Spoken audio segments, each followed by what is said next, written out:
বিপজ্জনক অবস্থায় মনু নদী, বহু পরিবার ঘরছাড়া। টানা একদিনের ভারী বৃষ্টিতে ভয়াবহ রূপ নিয়েছে মনু নদী। ফলে মনুঘাটের গদগাছু পাড়া প্লাবিত হয়ে প্রায় 36টি পরিবার ঘরছাড়া হয়েছে।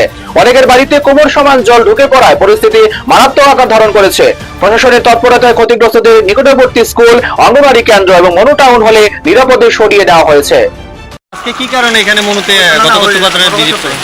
আজকে আপনারা দেখছেন যে বিগত 3-4 দিন ধরে ভারী বৃষ্টি হচ্ছে আমাদের অঞ্চলে, এবং আজকে সকাল থেকে আমাদের বিভিন্ন ফোনের মাধ্যমে বলা হচ্ছে যে মনোবৃত্তির অন্তর্গত ঘটকচ্ছ পাড়াতে প্রচুর পরিমাণে জল নদী থেকে সমতল এরিয়াতে অলরেডি ঢুকে গিয়েছে।